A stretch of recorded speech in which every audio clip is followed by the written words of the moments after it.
This starts out a little silly, this next segment. We're going to start out a little silly, then we're going to get a little more serious. The silly is our governor. This is him at a New York Times Dealbook Summit complaining about wealth inequality, which is a bit rich, coming from a guy whose entire career has been funded by the Gettys, the oil barons. He's a friend of the family. He was his dad was their lawyer. He's an example of the problem he is complaining about. Come as no surprise, they usually are. Take a listen. Have a party that I think needs to design and develop a compelling economic vision for the future where people feel included, to reconcile the fact that if we don't democratize our economy, we're not going to save democracy. And I don't think it's healthy that we have 10% of people that own 2/3 the wealth in this country. I don't think it's sustainable practice. The folks watching Mr. Beast, disproportionately 30-year-olds, the first generation in history not doing better than their parents. There's some underlying issues here that have to be addressed. We have an economy that is broken for too many people.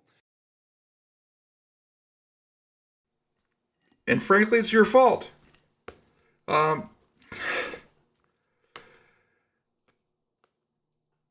There was a lot of outrage that Tesla had constructed this deal to pay Elon Musk $1 trillion salary or whatnot, should he reach certain milestones in growing the company. I don't begrudge Elon Musk his money. It really, frankly, it doesn't affect me. It doesn't affect you.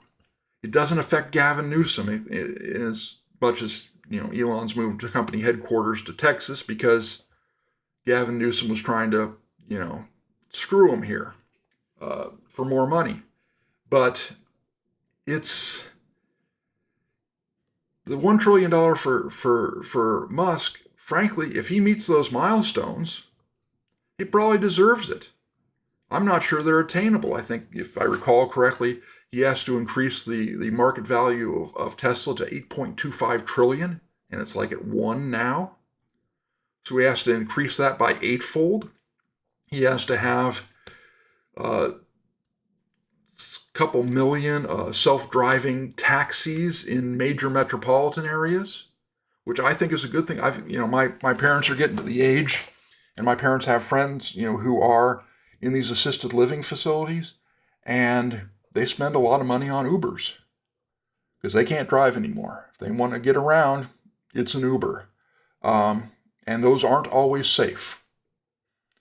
You've heard cases of those. So if, Musk's self-driving cars or taxis or whatnot, go for it. Great if he can do that. Again, creating value for shareholders. Buy some Tesla stock. I think the last thing was he had to have like between 200,000 and 300,000 fully autonomous humanoid robots. Maybe my concerns there are Terminator level concerns, Skynet, those old Terminator movies. But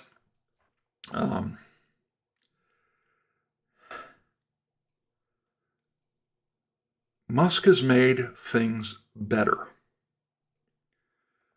The Starlink, I remember when, my wife and I were looking at buying a house in a community a few years back that did not get cable internet. Phone company internet was going to be super slow. We were looking at it if we bought this place, and it was kind of set in a canyon. It was, nice area, nice view, but it was in a canyon, and having to, if we wanted the wireless internet that they have, where you put a thing on your roof, it's great in the Central Valley, which is mostly flat, but we were going to have to find a way to erect like a 100-foot tall pole to stick the thing on top of so we could get it pointed to one of those stations. Starlink is made it so that just about nowhere in the United States you have, is there a reason why you can't have high-speed internet? And that's a good thing. The other disturbing thing about this video, and let me kind of go back here. I don't want to really play it, but I want to this. This is disturbing to a lot of people because a lot of men can't sit that way. They have body parts in the way. I have never sat that way. Gavin Newsom can, which made stupid things on the internet.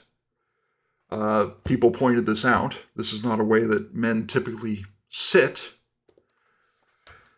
And his idiot press office, made up of, I'm not sure if they're millennials or Gen Zers or whatnot, thought this was a good idea to make an AI image of this, him doing this. Now, again, if you think the problem with the original pose was that our governor lacks cojones, this particular pose kind of reinforces that. You don't want to look too closely, but they think they're clever, and it's just like watching a train crash over and over again. Hoover Institution put this out. I mentioned it a little bit earlier. Another year of bad governance in California. This is by Lee Ohanian. Hoover Institution, again, is at Stanford University. It's conservative. It's the only conservative thing on that campus. But LA is $1 billion 8-mile bike lane. Los Angeles, yes, spent. Again, rewind a bit. They're debating on whether waiving fees to rebuild Pacific Palisades and the other surrounding areas, whether they should take a $80 million hit on their budget for what the fees would normally be. Again, they're talking about $80 million hit. And yeah, they've got to do some work. But the only reason they're looking even at that number is because everything burned down. And frankly, it burned down because you guys weren't doing your jobs. The news coming out recently is that the Palisades fire was whipped up because they pulled firefighters from a previous fire, monitoring a previous fire site that was smoldering. Like, oh no, it'll be fine. And then boom, this happens. So they're talking about $80 million if you exempt single-family homes from the permits, and $280 million if it's everything that burned down. So single-family homes, condos, apartments, businesses, whatever. And they spent $1 billion for 8 miles of bike and a walking path 16 to 20 feet wide, using a half-cent sales and tax increase that's going on 30 years. He points out $1 billion could potentially fix many miles of LA roads or fund bus-only lanes and signal priority in the highest ridership locations where buses wreak havoc on traffic. Or you wouldn't be worrying about fees for permits.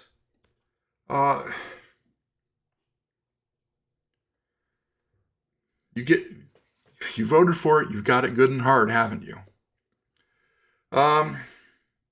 Aging water storage and conveyance waits to get repaired. The state has identified 42 dams in need of repairs for safety purposes. Because they need repairs for safety purposes, it means you can't store as much water in them. In this case, more than 100 billion gallons. They had a dam repair budget, 100 million. They cut it in half last year.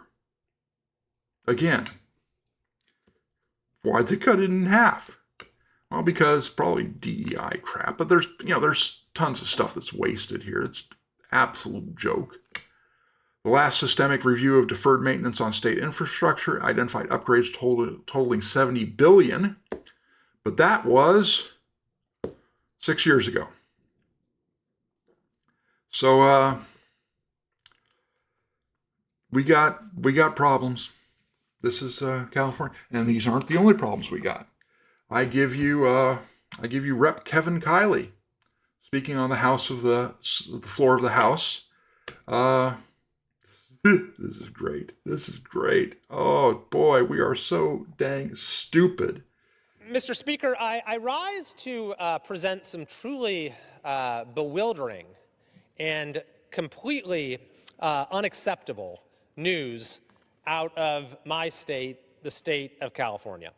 I have been very critical of government performance in our state, with giving taxpayers the services that they are paying for.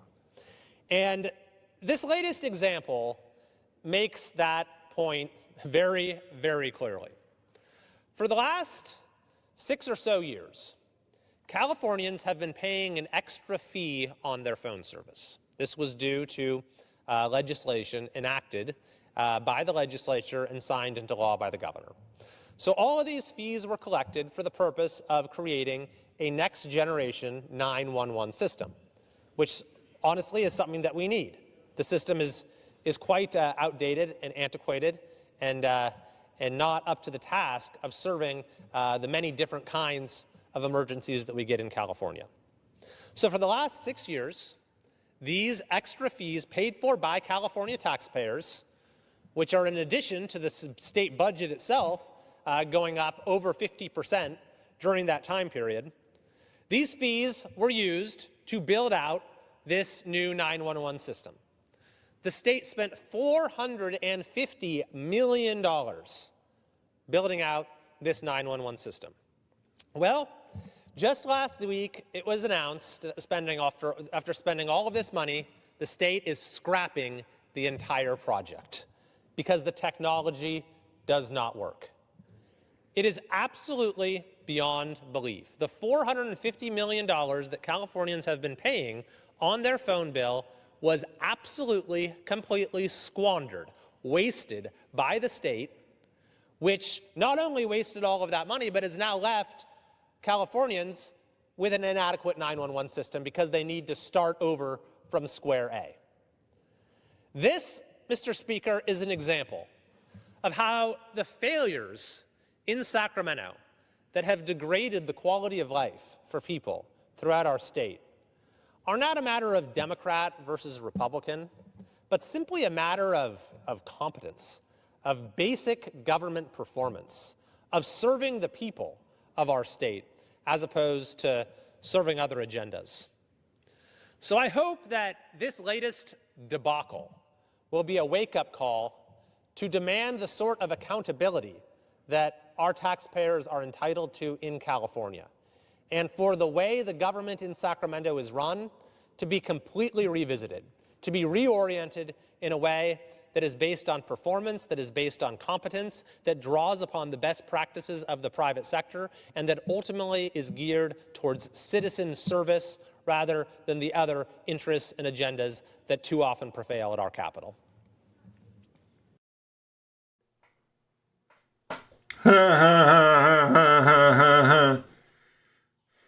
I could probably do a better Horseshack impression. I mean, I don't. Dream on, dude. He's right. $450 million. Instead of creating a unified statewide network, tried a regionalized model, which divided the state into 4 sectors, each to be managed by different providers. There's a problem. Turned out to be a significant error. Duh. When the state began turning on the new system in a few pilot dispatch centers, several problems emerged, including dropped calls, misrouted calls sent to the wrong dispatch center or jurisdiction, and multi-hour outages. Last month, they abandoned the new system, acknowledging the rollout was unworkable. And creating another new system from the ground up will possibly require hundreds of millions more dollars.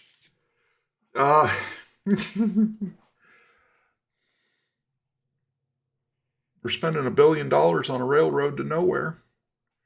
High-speed rail, not going to happen. That's part. It was another part of this report. If you again click in the link dump, you can read it. They talk about the high-speed rail. I've talked about that before. It's a joke. It's not going to happen. But we're spending $1 billion on that each year for the next 20 years. They taxed us specifically to fix this 911 system. Didn't work. Probably ought to see if he can get Elon to do it, because Elon would get it to work, frankly. But we don't like Elon. He's a bad guy. So the fact that he can get the job done, I don't know. It's distressing. Another issue. Will refinery closures lead to $8 per gallon gasoline? A friend of mine from high school, played clarinet in high school. We were in the band together. He was a year ahead of me. Was traveling down here to California, I think for a business type thing, but showed some pictures of places he went, which is what I like Facebook for. I want to see where you're going, what restaurants you're stopping at, because, hey, maybe, I'd want to stop at them too if they're good. And when he got back into Colorado, he posted a clip. Now I'm back in Colorado where gas prices are reasonable. And I last paid here in the Central Valley. The cheapest place in town is $3.99 a gallon for regular unleaded. He took a picture of what he was paying in Colorado at the gas station he stopped at. $1.99 a gallon for regular unleaded. Yeah, I'll take that every day of the week and twice on Thursday. California gas prices are 50% higher than the national average. California uses specially formulated gasolines that produce fewer carbon emissions. Nearly all this gasoline is refined in California, but we've lost 35% of our refining capacity since the early 80s. Losses reduce supply and raise prices. And we have the highest gas tax in the country. Study out of USC predicts California gas prices could rise to as much as $8 per gallon over the next 3 years. That would make things interesting. That really would.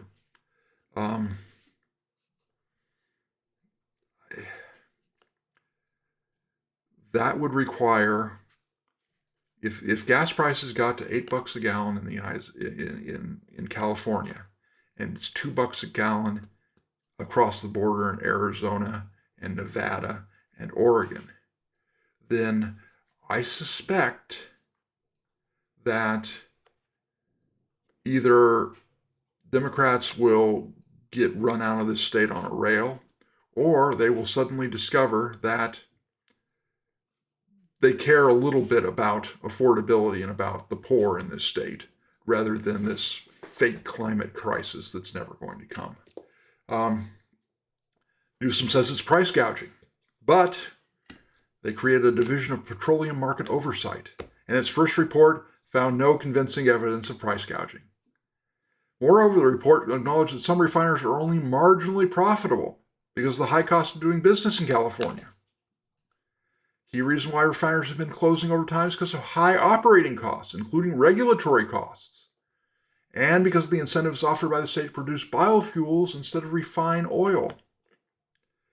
So now he's trying to put a deal to keep refineries open. This is the same. It's like reality finally meeting you head on like a freight train, which used diesel. He's doing this with oil refineries. They did it because of concern with the electrical grid. They were going to shut down all nuclear in California. They shut down San Onofre Nuclear Generating Station, or as I like to call it as I drive by it, the Dolly Parton Memorial Nuclear Generating Station, even though she's still alive. And they were going to shut down Diablo Canyon. They are not anymore. You've got the predictable anti-nuclear and environmentalists, gnashing their teeth over that one. But If California starts doing the brownouts again, that's going to submarine Newsom's shot at the presidency, which is what he's concerned about. Thanks for watching this clip from the Hoystory On Air broadcast.